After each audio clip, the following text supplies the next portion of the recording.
नमस्कार, मैं हूं श्वेता झा। हमारे इस खास बुलेटिन 3 at 3 में आप सभी का स्वागत है। मेरे साथ मौजूद हैं मेरी सहयोगी नेहा बाथम और साथ ही मीनाक्षी कनवाल। और अगले 1 घंटे में इस विशेष बुलेटिन में हम आपको क्या बताने जा रहे हैं, ये अब हम आपको बताएंगे। देश दुनिया की तमाम खबरें तो होंगी ही, लेकिन आप सबने एक कहावत जरूर सुनी होगी कि पहले चोरी और फिर सीना जोरी। और यही काम दरअसल कर रहा है चीन, इसलिए हम ये बात कह रहे हैं। दरअसल LAC पर हालात खराब उसी ने किए, गलवान में माहौल खराब भी चीन ने ही किया, सरहद पर सैनिकों का जमावड़ा भी चीन की तरफ से बढ़ाया गया। और जब अब भारत ने चौतरफा घेराबंदी शुरू कर दी है तो चीन कह रहा है कि माहौल ना बिगाड़े भारत। चीन की इस नई चालबाजी को विस्तार से हम आपको बताएंगे 3:30 बजे। नेहा। बिल्कुल, और चीन अपनी चौतरफा घेराबंदी से काफी ज्यादा परेशान है। चीन को ये याद रखना चाहिए कि ये नया हिंदुस्तान है, यानी कि न्यू इंडिया। ये अपनी सुरक्षा करना जानता है, ये पलटवार करना भी जानता है। और इसी नए हिंदुस्तान का दमखम 2 दिन बाद दिखने वाला है। 2 दिन बाद स्वतंत्रता दिवस के मौके पर कैसी है तैयारी, जमीन से लेकर आकाश तक सुरक्षा के कैसे हैं इंतजाम, इस पर होगी हमारी खास रिपोर्ट इस बुलेटिन में। मीनाक्षी। और देखिए नेहा, 2 दिन बाद दिल्ली में स्वतंत्रता दिवस का जश्न मनाया जाने वाला है, लेकिन आज देश की राजधानी दरिया बनी हुई है। तस्वीरें देखिए, रात में हुई बारिश के बाद यहाँ पर कई सड़कें नाला बन गई। हालांकि ये तस्वीरें हम आपको देश के बाकी हिस्सों से दिखा रहे हैं, लेकिन दिल्ली में भी आज जो हालात थे उन्होंने जबरदस्त चिंता पैदा कर दी। इस बुलेटिन में हम बारिश से बेहाल दिल्ली का हाल तो आपको दिखाएंगे, लेकिन देश भर के भी जो हिस्से हैं और बाढ़ के जहां पर हालात बने हुए हैं उससे भी आपको रूबरू कराएंगे।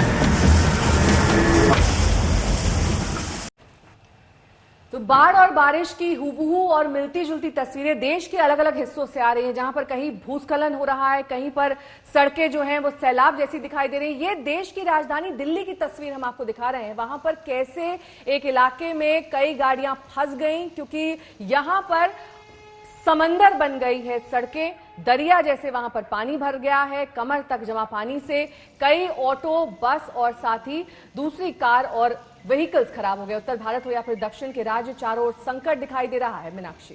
लेकिन नेहा देखिए, सबसे ज्यादा खतरा पहाड़ों पर बना हुआ है। देश की राजधानी दिल्ली की तस्वीरें तो हमने आपको दिखा दी, लेकिन पहाड़ों पर जो हालात हैं वहां पर सड़कें धंस रही हैं, हाईवेज टूट रहे हैं और पहाड़ों का हिस्सा गिरकर भी जब सड़कों पर आ रहा है तो ऐसे में उन हालात को नॉर्मलाइज करने में भी समय लगता है। श्वेता।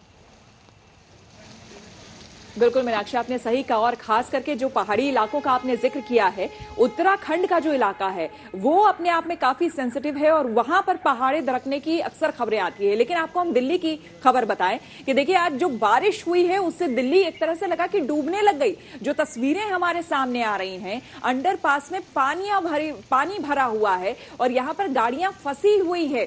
सड़क पर ट्रैफिक की रफ्तार जाहिर सी बात है कि सुस्त होना यहाँ लाजमी है, लेकिन बड़ा सवाल ये कि दिल्ली जो एक राजधानी है, मेट्रोपॉलिटन सिटी है, यहां भी 1 या 2 दिन की बारिश में ये हाल हो जाता है कि सड़कें दरिया बन जाती हैं, अंडरपास में पानी फंस जाता है, गाड़ियां फंस जाती है अंडरपास में पानी भरने की वजह से, जिससे लोगों को परेशानी होती है।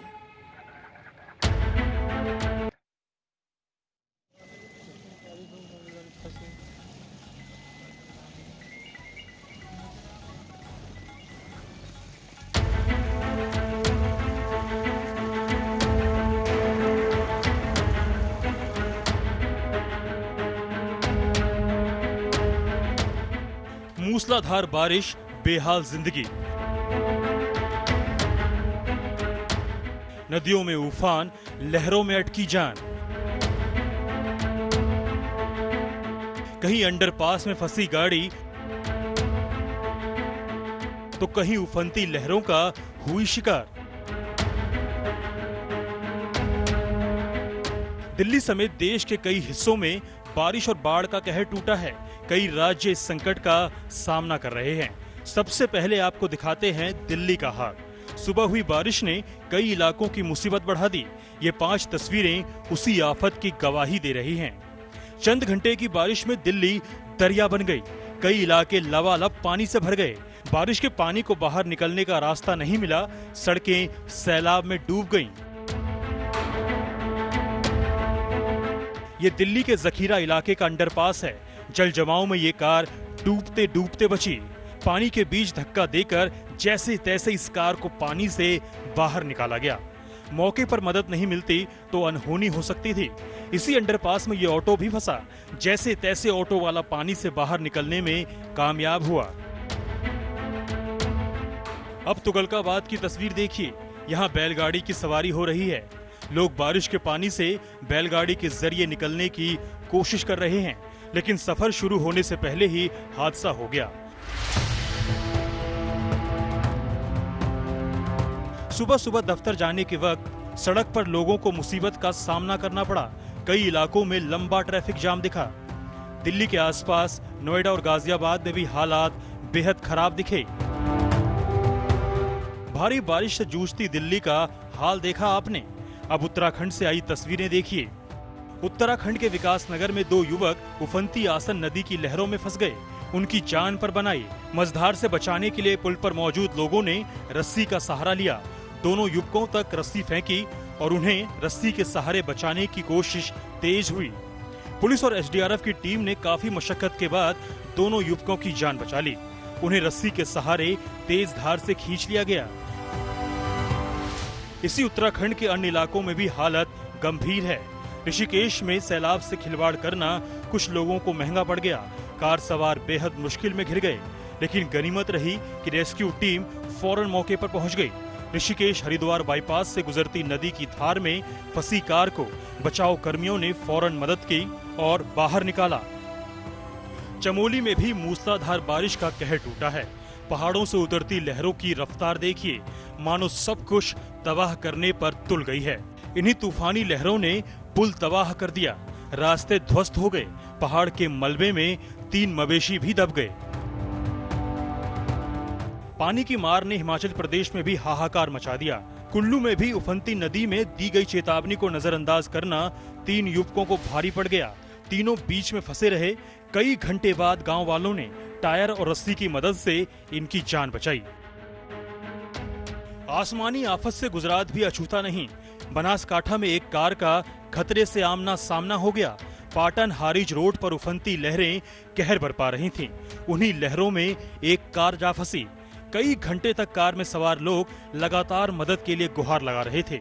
जब पुलिस को इसकी खबर लगी तो फौरन मौके पर पहुंचकर कार सवारों को बाहर निकाला। राजकोट में भारी बारिश के बाद ओमबाड़ा अंडरब्रिज में पानी भर गया। उसी अंडरब्रिज में एक सरकारी बस जा फंसी। बस में यात्री भी सवार थे। बस के पानी में फंसते ही यात्रियों की हालत खराब होने लगी, लेकिन मौके पर पहुंची फायर ब्रिगेड की टीम ने यात्रियों का रेस्क्यू किया। बस को भी पानी से बाहर निकाला। दिल्ली से रामकिंकर सिंह और सुशांत मेहरा के साथ आज तक ब्यूरो। राजस्थान, छत्तीसगढ़ समेत कई अन्य राज्यों में मूसलाधार बारिश के बाद हालात बिगड़ गए हैं। और देखिए श्वेता, ये बात चिंता भी पैदा करती है, क्योंकि जो तैयारी ऐसे मौसम से निपटने के लिए होनी चाहिए, हम देख रहे हैं इस वक्त। देखिए जो तस्वीर चल रही है कि किस तरह से लोगों को बसों में से निकाल कर लाना पड़ रहा है। और ये साल 2020 में देश की राजधानी दिल्ली की तस्वीर है। बिल्कुल हैरान करती है ये तस्वीरें और कई सवाल भी खड़ा करती है। उत्तर बिहार में आपको बता दें, वहां पर भी जो बाढ़ के हालात है उनमें सुधार नहीं हो रहा है। अभी भी कई ऐसे जिले हैं जहां पर लोग करा रहे हैं। नेहा, बिल्कुल, बिहार के अलावा केरल, उड़ीसा जैसे तमाम राज्यों में हालात बेहद गंभीर हैं।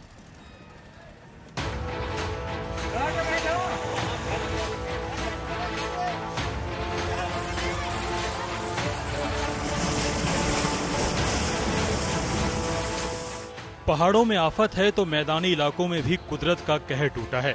राजस्थान से आई ये तस्वीरें देखिए।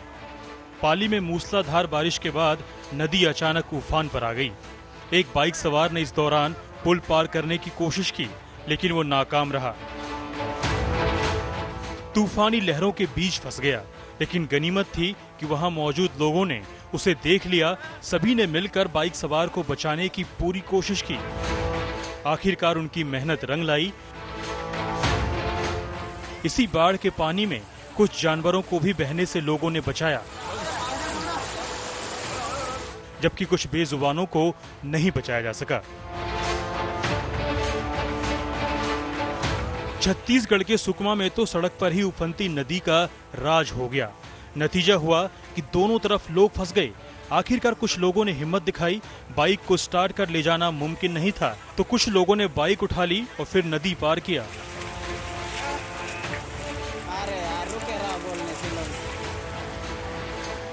अब बिहार के छपरा में जारी आसमानी आफत की तस्वीरें देखिए।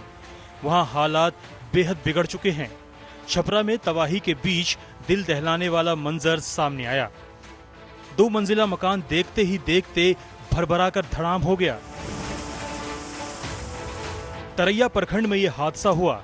गनीमत थी कि इस मकान में कोई भी शख्स मौजूद नहीं था। इस रिहायशी इलाके में कई दिनों से पानी भरा है, जिससे खतरा बेहिसाब बढ़ गया है।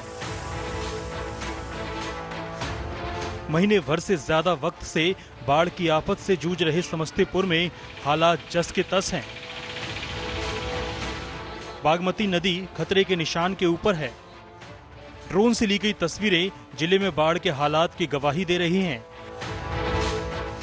रिहायशी इलाकों में 4 फीट से ज्यादा पानी भरा है। कल्याणपुर प्रखंड के कई गांवों का संपर्क अभी भी टूटा हुआ है। अपने घर तक आने जाने के लिए ना हुई आसरा है। समस्तीपुर के साथ साथ दरभंगा और उत्तर बिहार के कई अन्य जिलों में भी बाढ़ से तबाही मची है। कई दिनों से हालात लगातार बदतर हैं। राहत नहीं मिलता देख दरभंगा में ग्रामीणों का गुस्सा फूट पड़ा। उन्होंने जेडीयू विधायक शशि भूषण हजारी को बंधक बना लिया।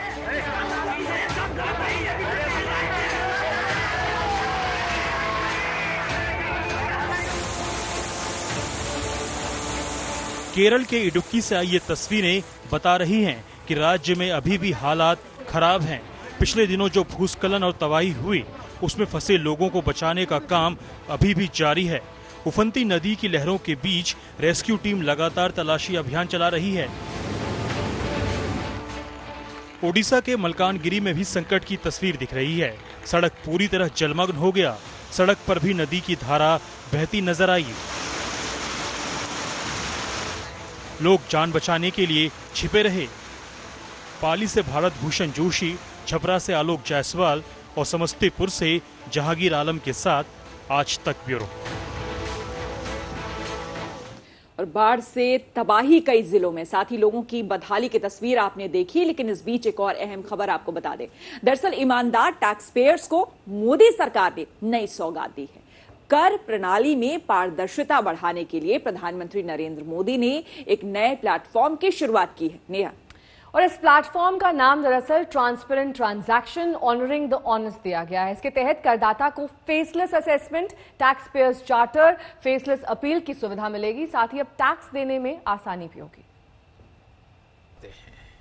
इस चार्टर में भी टैक्स पेयर से कुछ अपेक्षाएं की गई हैं। टैक्स पेयर के लिए टैक्स देना या सरकार के लिए टैक्स लेना, ये कोई हक का अधिकार का विषय नहीं है, बल्कि ये दोनों का दायित्व है, जिम्मेवारी है, कर्तव्य है, रिस्पॉन्सिबिलिटी है।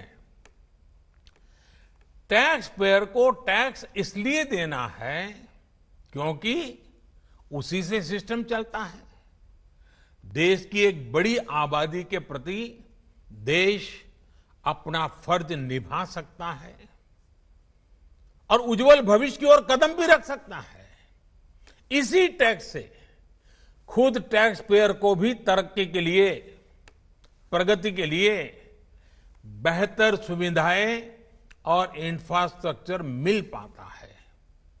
वहीं सरकार का ये दायित्व है कि टैक्स पेयर की पाई पाई का सदुपयोग करे।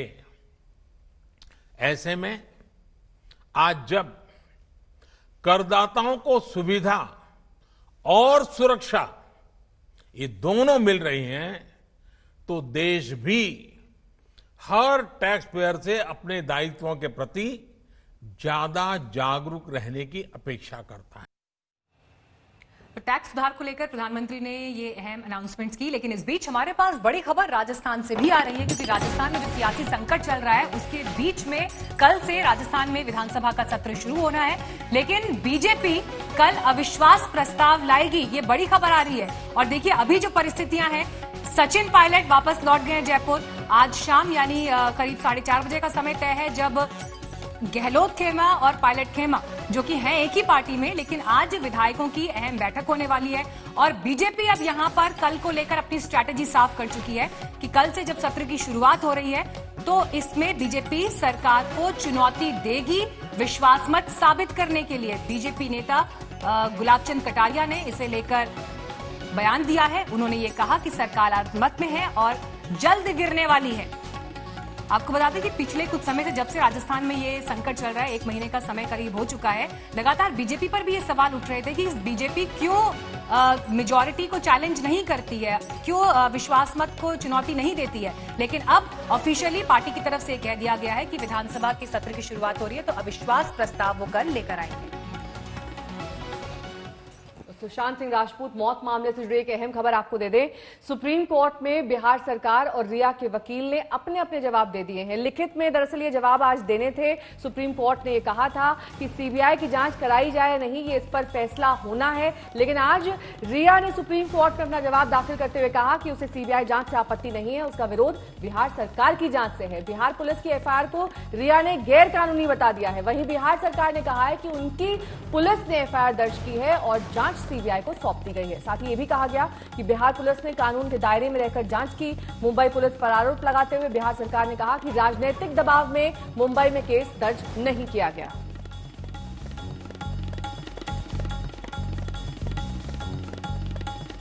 तो कई लेवल पर यहां भी सुशांत केस में राजनीति दरअसल देखने को मिल रही है। आपको बता दें कि सुशांत केस में जो सीबीआई जांच को लेकर तकरार चल रही है, सुशांत के परिवार वाले चाहते हैं कि ये जांच हर हाल में होनी चाहिए। मीनाक्षी और देखिए श्वेता, इस बीच सुशांत सिंह राजपूत की बहन ने एक वीडियो जारी किया है जिसमें वो एक भावुक अपील कर रही हैं कि इंसाफ होना चाहिए, उनके भाई के साथ क्या हुआ ये सच जानने का अधिकार उनको है।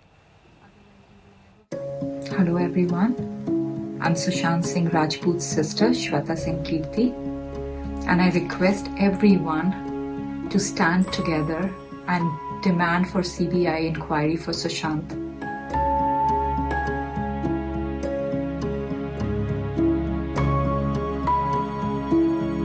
एक बहन की गुहार, एक बहन का दर्द, सीबीआई जांच की मांग। ये है सुशांत सिंह राजपूत की बहन श्वेता सिंह कीर्ति। अमेरिका में रहने वाली श्वेता को भाई के नहीं होने से खालीपन का दर्द सहा नहीं जा रहा है। हर दिन पहाड़ की तरह कट रहे हैं। श्वेता बेचैन है, अपने प्यारे भाई के लिए इंसाफ की गुहार लगा रही हैं, हाथ जोड़कर सीबीआई जांच की मांग कर रही हैं। Hello everyone, I am Sushant Singh Rajput's sister, Shweta Singh Kirti, and I request everyone to stand together and demand for CBI inquiry for Sushant. Sushant की बहन श्वेता ने 43 सेकंड के इस वीडियो को शेयर किया है। दिल बैठा जा रहा है। इंसाफ की लड़ाई लंबी होती जा रही है। बहुत गमगीन होकर श्वेता कहती हैं कि इस मामले में निष्पक्ष जांच होनी चाहिए और सच सामने आना चाहिए। इसके लिए बार बार हाथ जोड़ रही हैं। तहे दिल से आप सबसे रिक्वेस्ट है कि हम एकजुट होकर सीबीआई इंक्वायरी की मांग करें, क्योंकि हमें सच जानने का हक है। Thank you. CBI for SSR. Sushant Singh Rajput की मौत को 2 महीने होने को हैं, लेकिन आज तक गुत्थी नहीं सुलझ पाई है। लेकिन सियासत जमकर जरूर हो रही है, जिससे पूरा परिवार आहत है, परेशान है। श्वेता ने सोशल मीडिया पर अपनी एक फोटो शेयर की है, जिसमें उन्होंने एक बोर्ड को पकड़ा हुआ है। उसमें लिखा है, मैं सुशांत सिंह राजपूत की बहन हूँ। मैं सुशांत केस के लिए सीबीआई जांच की अपील करती हूँ।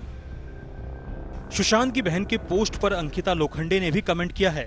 उन्होंने लिखा, हम सच का पता लगा लेंगे और हमें न्याय मिलेगा। वैसे तो बिहार सरकार और केंद्र की तरफ से पहले ही सीबीआई जांच की हरी झंडी मिल चुकी है, लेकिन महाराष्ट्र सरकार सीबीआई जांच नहीं चाहती। मामला सुप्रीम कोर्ट में है। सभी को सुप्रीम कोर्ट के फैसले का बेसब्री से इंतजार है। अंजना ओम कश्यप के साथ आज तक ब्यूरो। दावा किया जा रहा है कि राजस्थान का सियासी दंगल खत्म हो गया, लेकिन क्या वाकई सब कुछ ठीक ठाक है? शायद नहीं, क्योंकि इस बीच शाम 4:30 बजे कांग्रेस विधायक दल की बैठक हो रही है, जिसमें गहलोत और सचिन पायलट दोनों खेमों के विधायक मौजूद होंगे।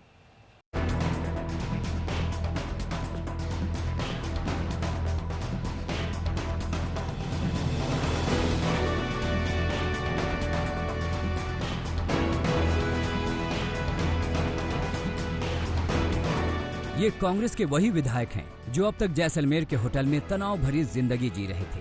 तनाव इस बात का कि सरकार बचेगी या गिरेगी, लेकिन अब देखिए सबके चेहरे कैसे खिले हुए हैं। पायलट की वापसी इनके लिए रौनक लेकर आई। जयपुर लौटने से पहले इन्होंने जैसलमेर में तफरीह की, बाजारों में घूमे और शॉपिंग भी की, फिर मंदिर में पूजा अर्चना भी की। सुकून के साथ कुछ वक्त बिताने के बाद गहलोत गुट के सारे विधायक जयपुर के फेयरमाउंट होटल लौट आए। इस बीच पायलट भी अपने समर्थक विधायकों के साथ मंगलवार शाम से ही जयपुर में मौजूद हैं। लेकिन दिलचस्प ये है कि दोनों गुटों के दिल अभी तक नहीं मिले हैं। आज कांग्रेस विधायक कल से शुरू हो रहे विधानसभा सत्र की रणनीति को लेकर माथापच्ची करेंगे, लेकिन खबरों के मुताबिक मीटिंग के लिए ना तो पायलट को और न ही उनके किसी समर्थक विधायक को न्योता दिया गया है।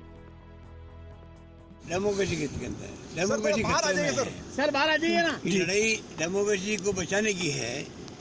उसमें जो हमारे विधायकों ने इतना साथ दिया, 100 से अधिक विधायक एक साथ रहना इतने लंबे समय तक अपना आप में बहुत बड़ी बात है, जो हिंदुस्तान के इतिहास में कभी नहीं हुआ होगा। तो ये डेमोक्रेसी को बचाने की लड़ाई है, आगे भी जारी रहेगी हमारी लड़ाई। दरअसल खुद को राजनीति का जादूगर मानने वाले गहलोत अब हाईकमान को अपनी ताकत दिखाना चाहते हैं, लिहाजा बिना पायलट गुट का सहयोग लिए बहुमत साबित करना चाहते हैं। पूरा जो प्रयास हुआ है कांग्रेस आला कमान की तरफ से, अशोक गहलोत पर पानी फेरना चाहते हैं, दिखाने के लिए कि आपने कोई बहुत बड़ा काम नहीं किया है, मेरे पास बहुमत था और सचिन पायलट आपके साथ मजबूरी में बैठे हैं और आपने जबरदस्ती हमारे घर में उन्हें वापस भेज दिया है। हमारे पास ताकत है, बहुमत है, आप देखिए यहाँ। अपने बहुमत के आधार पर सीधे सीधे अशोक गहलोत ने एक तरह से कांग्रेस आला कमान को चुनौती देने की कोशिश की। गहलोत भले ही दावा कर रहे हों कि सबको सम्मान देंगे, जो हुआ वो इतिहास है, लेकिन उनके समर्थक विधायक अब भी पायलट पर निशाना साध रहे हैं। हमें बहुत स्पष्ट बताया गया है, किसी तरह का कोई फॉर्मूला नहीं है, कोई शर्त नहीं है। जो भी आए हैं बिना शर्त आए हैं और आने वाले वक्त में माननीय मुख्यमंत्री जी और कांग्रेस का हाईकमान मिलकर तय करेंगे। इस बीच खबर ये भी है कि गहलोत गुट के विधायकों ने राजस्थान के प्रभारी महासचिव केसी वेणुगोपाल के सामने पायलट गुट के साथ सुलह पर सवाल खड़े करने का मन भी बनाया है। इसकी एक झलक मंगलवार की शाम जैसलमेर के होटल में तब दिखी थी जब विधायकों ने गहलोत के सामने ढेरों सवाल रख दिए थे। प्रदेश अध्यक्ष को गोविंद सिंह डोटासरा बन चुके हैं और ये फैसला मेरे हाथ में नहीं है। प्रदेश अध्यक्ष बनाना नहीं बनाना ये सब ऑल इंडिया कांग्रेस कमेटी के हाथ में है और ऐसी कोई बात ऑल इंडिया कांग्रेस कमेटी ने अभी कही नहीं है। लेकिन सचिन पायलट के वही मान सम्मान उनको दिया जाएगा, मिलकर आप काम करेंगे। ये सब फैसला आला कमान को करना है, मिलकर काम करेंगे, उनका सम्मान तो हमेशा रहेगा, कोई दिक्कत नहीं। इधर कल से शुरू हो रहे विधानसभा सत्र के लिए बीजेपी ने भी तैयारी शुरू कर दी है। विपक्ष के नेता गुलाब चंद कटारिया ने आज विधायकों की बैठक बुलाई है। विधायकों को 11 बजे पार्टी दफ्तर में मौजूद रहने के लिए कहा गया है। माना जा रहा है कि अब तक नाराज चल रही वसुंधरा राजे भी मीटिंग में हिस्सा ले सकती हैं। बैठक में दिल्ली से पहुंच रहे बीजेपी के दिग्गज मुरलीधर राव और नरेंद्र सिंह भी मौजूद रहेंगे। साथ ही राजस्थान बीजेपी के प्रभारी अविनाश राय खन्ना भी शिरकत करेंगे। शरद कुमार, जयपुर, आज तक। अगर आपके फोन में पाकिस्तानी ऐप्स हैं तो आपको सावधान रहने की जरूरत है, क्योंकि आपके फोन से सीधे पाकिस्तान से संपर्क करके आपका डेटा खुफिया एजेंसियों तक पहुंच सकता है। देखिए इस रिपोर्ट में कैसे। चाइनीज ऐप्स के खिलाफ डिजिटल स्ट्राइक का मौसम चल रहा है। भारत ने पहले 59 चाइनीज ऐप्स पर बैन लगाया, फिर 47 चाइनीज ऐप्स को ठिकाने लगाया। इस वक्त 275 ऐप्स भारत सरकार की नजर में है। मकसद ये है कि भारतीय नागरिकों के डेटा की सुरक्षा हो। ये घोषणा तो याद ही होगी आपको। भारत की जनता के डेटा की सुरक्षा पर कोई हम समझौता नहीं करेंगे। लेकिन अब इंडिया टुडे की फॉरेंसिक इन्वेस्टिगेशन से चौंकाने वाला सच सामने आया है। हमें एंड्रॉयड पर काम करने वाली ऐसी एप्स और डेवलपर्स का पता चला है जो खास तौर पर भारतीय सेना और कानून पालन को सुनिश्चित करने वाले पुलिस अफसरों को टारगेट कर रही हैं। सिर्फ इतना ही नहीं, कई एप्स का नेटवर्क तो ऐसा है जो बीजेपी के राजनीतिक कार्यकर्ताओं को निशाने पर ले रहा है। और चिंता की बात यह है कि एप्स का यह नेटवर्क खुफिया तरीके से पाकिस्तान से जुड़ा हुआ है। गूगल प्ले स्टोर पर एक एंड्रॉयड ऐप है जिसका नाम है Indian army photo sweet editor 2020।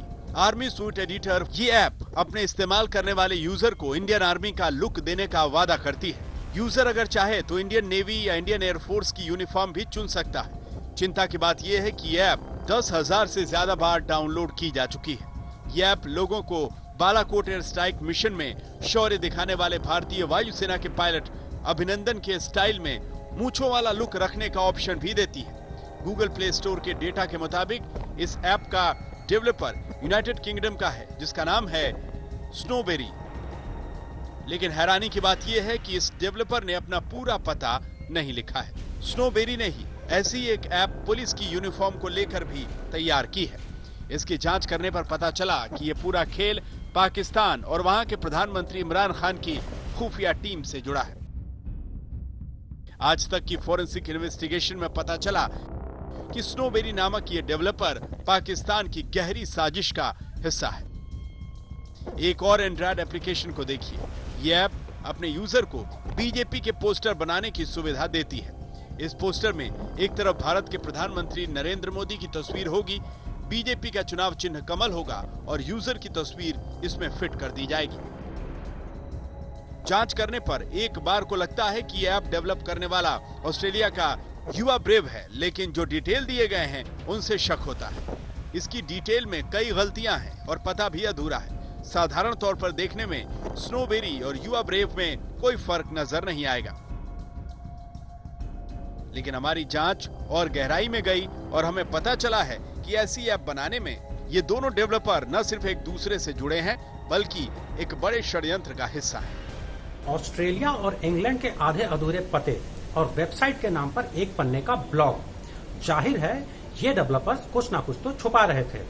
हमारी जानकारी आगे बढ़ी इन ऐप्स के प्राइवेसी पॉलिसी को लेकर, जिनमें दी गई जानकारियों के आधार पर हम ये साबित कर सकते हैं कि दरअसल ये नेटवर्क इस्लामाबाद से चल रहा था। हर ऐप में कुछ प्राइवेसी पॉलिसी वाले दस्तावेज होते हैं जिन्हें अक्सर कोई नहीं पढ़ता, लेकिन हमने पाकिस्तानी ऐप्स की साजिश को पकड़ने के लिए इन प्राइवेसी पॉलिसी डॉक्यूमेंट की जांच की और हमारी जांच में ऐप्स के इस नेटवर्क का कनेक्शन इस्लामाबाद की एक टेक फर्म से हुआ। पाकिस्तान के इशारों पर चल रही इन ऐप्स की रिवर्स इंजीनियरिंग और खुफिया जांच दिल्ली के वॉइजर इन्फोटेक नाम की फर्म ने हमारे लिए की और जांच में यह पता चला कि इन ऐप्स में पाकिस्तान से जुड़ा एक बड़ा ऐप नेटवर्क बनाए जाने के संकेत हैं। इस नेटवर्क के जरिए हजारों भारतीय यूजर्स की प्रोफाइलिंग की गई है और इस ऐप का इस्तेमाल करने वाले भारत के यूजर अब पाकिस्तानी नेटवर्क के निशाने पर हैं। विशेषज्ञों का मानना है कि इस तरह के मालवेयर ऐप नेटवर्क्स राष्ट्रीय सुरक्षा के लिए बड़ा खतरा हो सकते हैं और सरकार को इसकी जांच करनी चाहिए।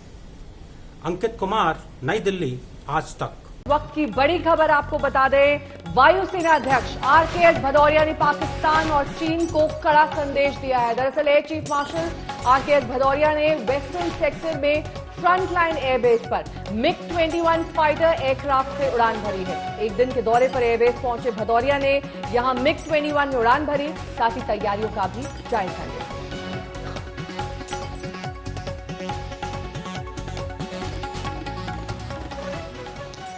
तो एक पुरानी कहावत है, रस्सी जल गई लेकिन बल नहीं गया। चीन पर यह बात 100% सटीक बैठती है। ऐसा हम इसलिए कह रहे हैं क्योंकि पूर्वी लद्दाख में सरहद पर मार खाने के बावजूद भी चीन चालबाजी से बाज नहीं आ रहा। मीनाक्षी, हालांकि भारत की तैयारी से चीन डरा हुआ है। चीन को अब तक समझ में आ गया है कि इस बार उसका पाला किससे पड़ा है। बिल्कुल, अपने डर को छुपाने के लिए चीन एक तरफ हमें नसीहत दे रहा है तो दूसरी तरफ साथ साथ चलने की कस्में खा रहा है।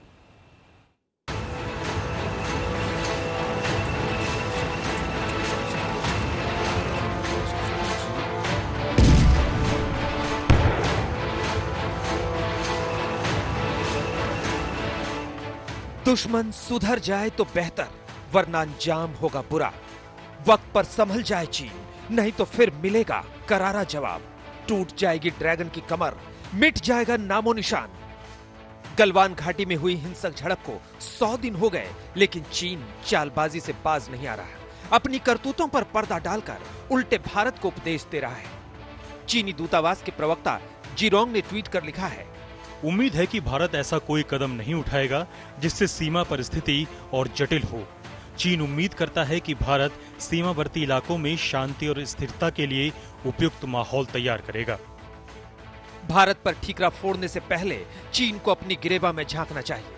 पूरी दुनिया में बदनाम चीन पर कौन यकीन कर सकता है? एक तरफ चीन गीदड़ भभकी दे रहा है, तो दूसरी तरफ सीमा विवाद को लेकर हुई घटना को दुर्भाग्यपूर्ण बता रहा है। भारत में चीन के राजदूत सुन वेइडोंग ने लिखा, भारत और चीन के बीच के सीमा विवाद और सीमा पर हुई दुर्भाग्यपूर्ण घटना से दोनों देशों और उनके नेताओं शी जिनपिंग और नरेंद्र मोदी की द्विपक्षीय साझेदारी की दूरदृष्टि से हमें भटकना नहीं चाहिए। तनाव के बीच चीन में भारत के राजदूत विक्रम मिस्री ने चीन की सत्ताधारी party communist party of China के एक वरिष्ठ पदाधिकारी से मुलाकात की और लद्दाख में वास्तविक नियंत्रण रेखा पर बने हालात पर चर्चा की। Vikram Misri communist party of China के पदाधिकारी लियू चियानचाओ से मिले। आपको बता दें कि लियू चियानचाओ अपनी पार्टी में विदेश मामलों को देखने वाली संस्था के डिप्टी डायरेक्टर हैं। चीनी सेना ने गलवान घाटी के कुछ कैंपों को खाली कर दिया है, लेकिन अभी उसे बहुत कुछ करना बाकी है। उसने अब तक फिंगर एरिया, पेंगोंग झील और गोगरा और देपशांग इलाके को खाली नहीं किया है। भारत इस मामले में लगातार विरोध दर्ज करवा रहा है। भारत चीन पर लगातार दबाव डाल रहा है कि वो फिंगर 4 से लेकर फिंगर 8 के बीच से अपनी सेना हटाए। चीन की इंटरनेशनल जगहसाई के बाद उसे समझ में नहीं आ रहा कि क्या करे। भारत के साथ रिश्ते अच्छे बनाए या फिर दुश्मनी की लकीर पर चले। लेकिन भारत ने जो कड़े कदम उठाए हैं उससे चीन परेशान है, डरा हुआ है, घबराया हुआ है। इसी घबराहट में वो बड़बड़ा रहा है। दिल्ली से गीता मोहन के साथ आज तक ब्यूरो। लद्दाख में एलएसी पर चीन नई चाल चल रहा है। अपने नैनो टैंक यानी T-15 के जरिए वो पहाड़ी रास्तों में एडवांटेज बनाए रखना चाहता है। नेहा, लेकिन वो ये भी भूल गया है कि हिंदुस्तान का T-90 टैंक और बाकी हथियार उसके छोटे टैंक्स को हिला देने के लिए और उन्हें मादा उनसे रखने के लिए सक्षम है। बिल्कुल, और रक्षा जानकार तो यहां तक एक तरह से कह रहे हैं कि भारत और चीन के टैंक की तुलना करना यानी कि हाथी और चूहे की तुलना करना जैसा है।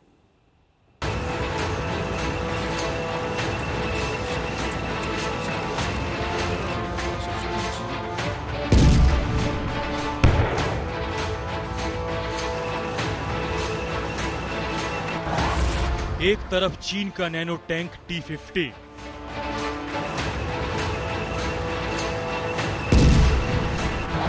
दूसरी तरफ भारत का बलशाली टैंक यानी T-90। दोनों में कोई बराबरी नहीं, कोई होड़ नहीं, लेकिन चीन है कि भ्रम फैलाने और अपनी बदनीयत पर कायम रहते हुए नई चाल पर उतर आया है। सूत्रों को खबर मिली है कि पूर्वी लद्दाख में एलएसी पर चीन ने की है नैनो टैंक यानी T-15 टैंक की तैनाती। चीन का प्लान इन टैंक्स को भारत से सटी बाकी राज्यों की सीमाओं पर भी तैनात करने का है। लेकिन पहले चीन के इस छुटके नैनो टैंक की पोल खोलते रक्षा विशेषज्ञ की राय सुनिए। एक हाथी और चूहे में क्या लड़ाई है? कुछ भी लड़ाई नहीं है। T-90 की जो आर्मर पियर्सिंग शेल्स हैं उसकी क्षमता, T-90 की रेंज, T-90 की डिस्ट्रक्टिव पावर, T-90 का गन, T-90 का ऑटो नेविगेशन सिस्टम, बाकी ये सब जो चीज़ हैं वो T-15 के बहुत आगे हैं। देखिए चीन का इक्विपमेंट जो है ना, आप मेड इन चाइना जितने इक्विपमेंट है वो समझिए कि वो खाली कागज़ पे चीन अपनी बड़ाई करता है, उसका बैटल वर्दीनेस कभी साबित हुआ है? आप एक जंग बताइए जो कि चीन 1962 के पास जीता हो। ये सच नहीं है कि क्या J-17 पाकिस्तान ने इस्तेमाल नहीं किया हिंदुस्तान के एयरफोर्स के खिलाफ बालाकोट के बाद? नहीं इस्तेमाल किया। क्यों? क्योंकि विश्वास नहीं है चीन चाइना मेड माल में। अब बताते हैं कि टैंकों की टक्कर में किसमें कितनी ताकत है। T-15 टैंक का वजन 30 से 35 टन है और इसमें 105 mm की गन लगी हुई है, जिसकी वजह से इसे पहाड़ी इलाकों में आसानी से इस्तेमाल किया जा सकता है। लेकिन इसके जवाब में भारत के पास T-72, T-90 और अर्जुन टैंक पहले से ही हैं, जो हर तरह के इलाके में बेहद कारगर हैं। चीनी सेना की तरफ से T-15 टैंकों की तैनाती का भारत के पास हथियारों के रूप में जवाब भी है। हाल ही में अमेरिका से मंगाई गई सेना में शामिल M77 गन को भारत ने अरुणाचल से लेकर लद्दाख तक तैनात किया है। भारत ने 145 M77 गन की खरीद की है, जिसे सेना की अलग अलग 7 रेजिमेंट में शामिल किया जा रहा है। M77 गन्स की सबसे खास बात यह है कि इसे हेलीकॉप्टर के जरिए एक जगह से दूसरी जगह ले जाया जा सकता है। कहने को चीन के पास T-95 टैंक भी है, जो T-90 से ज्यादा नहीं बल्कि बराबर या कमतर ही है। ऐसे में चीन अगर आक्रामक सरहद पर दिखता है तो T-90 टैंक उसका बड़ा जवाब है। चीन ने LAC के ऊपर ईस्टर्न लद्दाख में लाइट T-15 टैंक्स तैनात किए हैं। ये तकरीबन 30 से 33 टन के बीच इनका वजन है और 105 mm गन से लैस हैं। हिंदुस्तान ने T-90 44 टन और 125 मिलीमीटर गन के साथ लैस हैं और इनमें एंटी टैंक गाइडेड मिसाइल भी हैं, जिनका रेंज तकरीबन 4 किलोमीटर है। तो T-15 टैंक्स को टक्कर देने के लिए हिंदुस्तान के पास T-90 टैंक्स तैनात हैं। सूत्रों के मुताबिक इस साल लगातार आ रही सैटेलाइट इमेज से ये पता चला था कि चीनी सेना खास तरीके के बने और वजन में काफी हल्के टैंकों की लगातार तैनाती कर रही है। हालांकि कुछ रिपोर्ट में इन टैंकों की तिब्बत में तैनाती की जानकारी पिछले साल से ही आने लगी थी, लेकिन चीन की मंशा पूरी तरह उस समय सामने आई जब उसने LAC से सटे भारतीय इलाकों में अपनी चालबाजियां बढ़ा दी।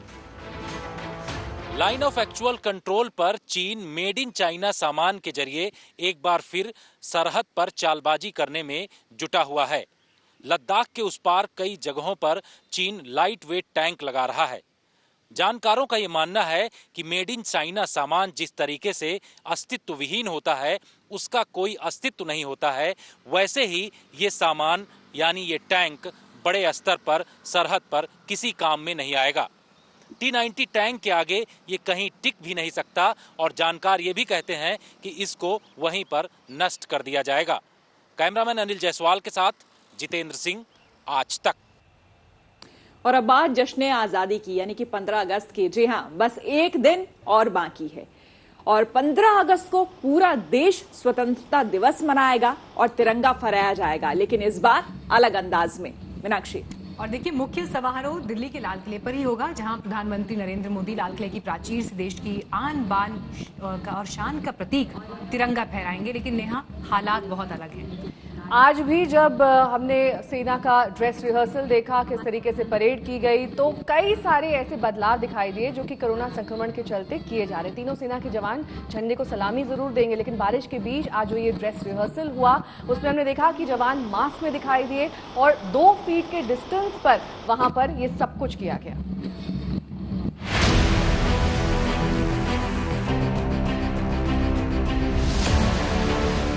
लाल किले के प्राचीर से 15 अगस्त को जब प्रधानमंत्री नरेंद्र मोदी तिरंगा फहराएंगे तो भव्य नजारा कुछ इसी तरह का होगा।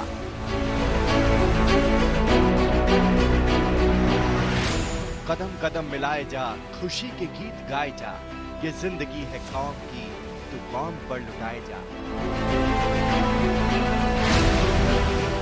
ये वतन के लिए प्यार ही तो है कि देश का हर जवान हमेशा अपनी माटी के लिए सब कुछ न्यौछावर करने को तैयार रहता है। लाल किले पर आज सुबह ऐसा ही मंजर था। मूसलाधार बारिश हो रही थी, लेकिन तीनों सेना के जवान 15 अगस्त की तैयारी में पूरे समर्पण के साथ लगे हुए थे।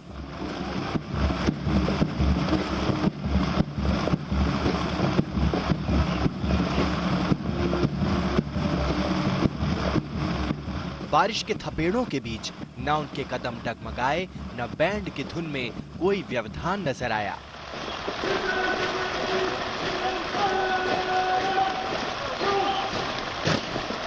हर कदम नपा तुला, सब कुछ लयबद्ध अंदाज में। थल सेना, वायु सेना, नौसेना,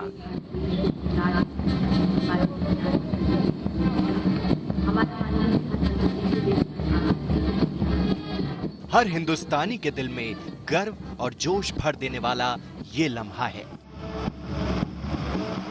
लाल किले की ये तस्वीर 15 अगस्त परेड के फुल ड्रेस रिहर्सल का हिस्सा है।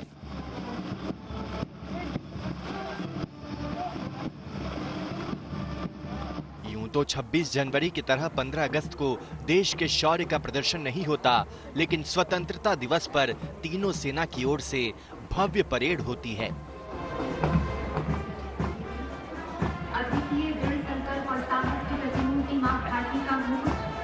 फुल ड्रेस रिहर्सल की इन तस्वीरों को देखिए, एक एक चीज का बारीकी से अभ्यास किया जा रहा है। इन तस्वीरों में देखिए देश के आन बान और शान का प्रतीक तिरंगा फहराने के लिए पीएम मोदी जब लाल किले पर पहुंचेंगे तो उन्हें किस तरह रिसीव किया जाएगा। ये तस्वीर अपने आप में भव्य है।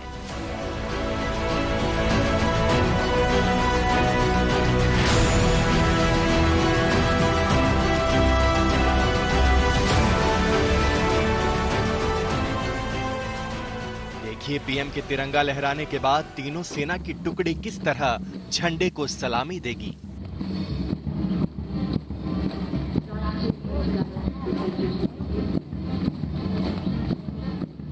दर्शक दीर्घा पर भी गौर कर लीजिए। कुर्सियों के बीच 2 गज की दूरी के फॉर्मूले का पूरा ख्याल रखा गया है।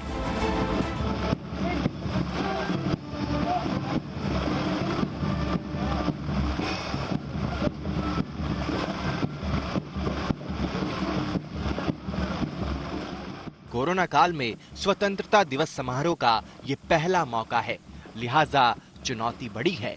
आजादी के उत्सव की भव्यता भी कम ना हो, कोरोना की जंग में कोई लापरवाही भी ना हो। आज तक ब्यूरो। और स्वतंत्रता दिवस के कार्यक्रम के मद्देनजर दिल्ली में सुरक्षा भी सख्त कर दी गई है। जगह जगह पुलिस बल की तैनाती कर दी गई है, जवान चेकिंग कर रहे हैं। कई लेयर की दरअसल ये सुरक्षा व्यवस्था होती है। लाल किले पर कई स्तर वाली सुरक्षा अब लागू कर दी गई है। श्वेता, बिल्कुल, और आपको बता दें कि 300 सीसीटीवी कैमरे से चप्पे चप्पे पर नजर रखने की भी पूरी तैयारी है। किसी भी तरह की कोई गलती, कोई चूक ना हो, इसके मद्देनजर हर साल 15 अगस्त और 26 जनवरी से पहले दिल्ली की सड़कों पर दिखने वाला ये सामान्य दृश्य है। दिल्ली पुलिस के जवान मुस्तैद हैं, गाड़ियों की तलाशी हो रही है। जहां भी कुछ संदिग्ध दिखता है, तलाशी शुरू हो जाती है। सिक्योरिटी तो एज इट ही रहेगी, उसमें पब्लिक कम आए या ज्यादा आए उससे कोई फर्क नहीं पड़ेगा। सिक्योरिटी तो टाइट ही रहेगी और उसको कोविड-19 देखते हुए हम सारे प्रिकॉशन ले रहे हैं। स्वतंत्रता दिवस का मुख्य समारोह दिल्ली के लाल किले में होता है, लिहाजा लाल किला एक किले में तब्दील हो गया है। पुलिस से लेकर पैरामिलिट्री और तमाम सिक्योरिटी एजेंसियों द्वारा कई स्तरीय पहरा तैनात किया गया है। जश्न आजादी के मौके पर आतंकी संभावनाओं को देखते हुए लाल किले को पहरे में तब्दील कर दिया गया है। कई स्तर की जो सुरक्षा होती है, जिसमें दिल्ली पुलिस होती है, आईटीबीपी होती है, सीआरपीएफ होती है, और इन तमाम एजेंसियों के बीच ये सुनिश्चित की जाएगी कि आखिर यहाँ परिंदा भी पर न मार सके। 300 सीसीटीवी कैमरे, ड्रोन्स के जरिए नजर, और इन सब के बीच जो सबसे बड़ा खतरा है वो कोरोना से निपटने का है। और शायद इसीलिए इस बार हजारों मेहमानों को न बुलाकर महज कुछ खास मेहमान ही इस लाल किले पर इस स्वाधीनता दिवस के मौके पर मौजूद होंगे। लाल किले के आसपास कई स्तरों वाला सुरक्षा घेरा होगा। एनएसजी के अलावा एलीट स्वैट कमांडो भी लाल किले पर सुरक्षा में तैनात होंगे। लाल किले पर आसपास के इलाकों में करीब 300 से ज्यादा सीसीटीवी कैमरे लगाए गए हैं। अस्थायी मचानों से सुरक्षा कर्मी लोगों पर नजर रख रहे हैं। हर गेट पर दिल्ली पुलिस और पैरामिलिट्री फोर्स के जवान तैनात होंगे। देखिए, अभी हमारा डबल कॉर्डन लग गया है यहाँ सिक्योरिटी का। एक अंदर की सुरक्षा इंतजाम है और एक बाहर लाल किले के चारों तरफ का सुरक्षा इंतजाम है। हमारे मचान मोर्चा जो लगे होते हैं वो सब कुछ लग चुके हैं और मैंड हैं। सीसीटीवी कैमराज लगते हैं, हमारे 300 से ज्यादा सीसीटीवी कैमराज लगते हैं, वो भी लग चुके हैं ऑलरेडी। सारे जितने गेट्स हैं रेड फोर्ट के लिए वो हमारे मैंड हैं। इसके अलावा आम पब्लिक के लिए रेड फोर्ट ऑलरेडी बंद हो चुका है। 15 अगस्त के दिन पैराग्लाइडर्स, ड्रोन और दूसरे फ्लाइंग ऑब्जेक्ट को लेकर पूरी तरह से सतर्क रहने को कहा गया है। कैमरा, दूरबीन, रिमोट कंट्रोल वाली कार की चाबी, छाता, handbag, briefcase, transistor, cigarette lighter, tiffin box, पानी की बोतल, लंच बॉक्स लाने की अनुमति नहीं होगी। आशुतोष मिश्रा के साथ हिमांशु मिश्रा, दिल्ली आज तक। अब आपको क्रिकेटर यजुवेंद्र चहल की मंगेशकर का एक वायरल वीडियो दिखा देते हैं श्वेता, और वीडियो की खासियत क्या है ये हमारे दर्शकों को बताइए।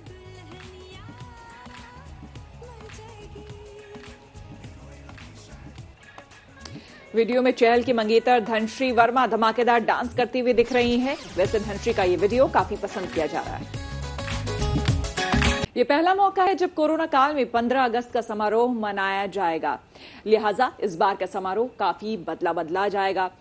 सेना के जवान और पुलिसकर्मी मास्क में नजर आएंगे। हर साल का आकर्षण होने वाले स्कूली बच्चे नजर नहीं आएंगे। सोशल डिस्टेंसिंग का पूरा ख्याल रखा जाएगा।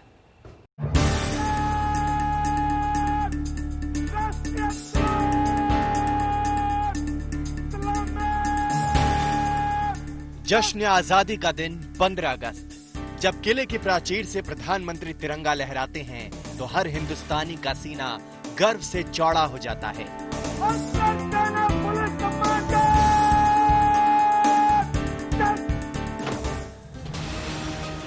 लेकिन इस बार 15 अगस्त को नजारा बदला हुआ होगा। लाल किले पर हमेशा की तरह पीएम झंडा तो फहराएंगे, लेकिन भव्यता पर कोरोना का ग्रहण लगा नजर आएगा।